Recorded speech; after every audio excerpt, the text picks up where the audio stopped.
Section 5. Education. During the Middle Ages, most schooling took place in monasteries, convents, and cathedrals. This pattern was established under Charlemagne, who encouraged the church to teach people to read and write.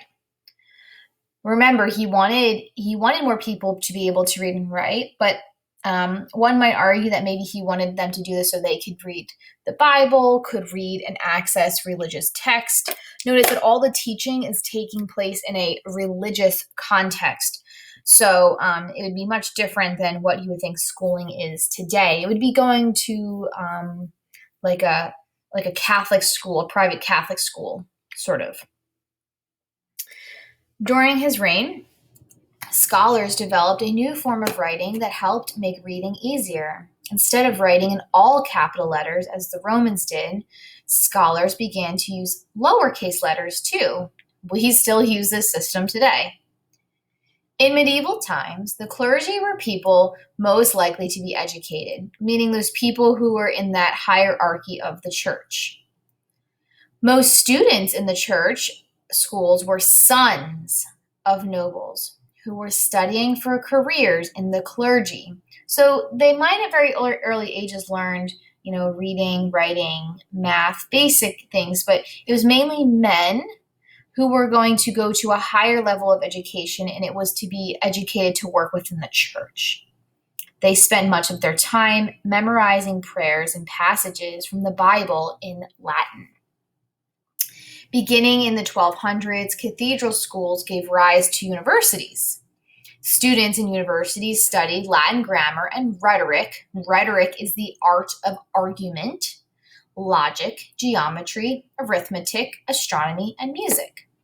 Books at the time were hand-copied and very rare, so teachers often read to students. Interesting. Ancient texts were greatly respected in the universities, but the church was sometimes uneasy about them. The church taught people to be guided by faith. In contrast, ancient writers like the Greek philosopher Aristotle taught that reason or logical thinking was the path to knowledge. So there's a difference here. There is faith, which is studying the word of the Lord, which might not always have a logical explanation for things. There's miracles and things where you can't really explain or prove or show how and why they happened. And then there is logic, which you have a clear sequence of how things are working. So although the church respected and wanted to teach people about these ancient beliefs, they also wanted to make sure that people were being guided by the word of God. The clergy feared that studying such writers might lead people to question the church's teachings. The church feared that people might go against them. If people go against the church, then the church loses money and power. So they're trying to control the knowledge that is being taught. Thomas Aquinas was an Italian philosopher who tried to bridge the gap between reason and faith. He was an Italian scholar of philosophy and theology. So see, he saw both.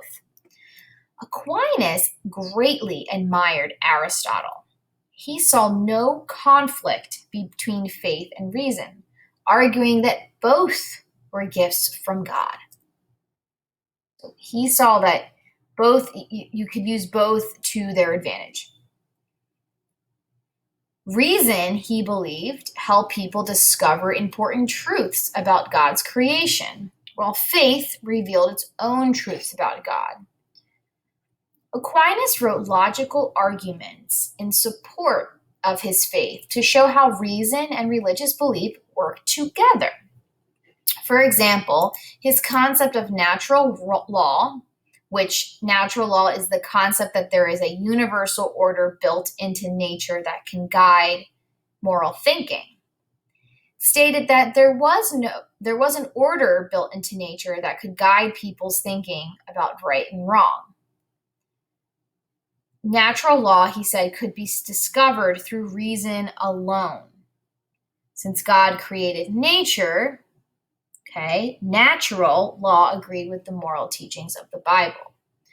A lot of heaviness going on there, but understand that there's this concept that faith is what you believe in. It's what you study in the Bible. There might not be something to prove it, but it is a moral way. It's a way to live, and it can help answer questions. Whereas reason is a way where you can find a logical sequence to explain something. But he's saying that things that exist in the world, let's say like a tree or a flower, we can prove how the tree or flower grows. But what he's saying is that something like the seed for the tree or flower, that is a gift from God. Aquinas' teachings unified ancient philosophy and Christian theology. His teachings were later accepted and promoted by the church.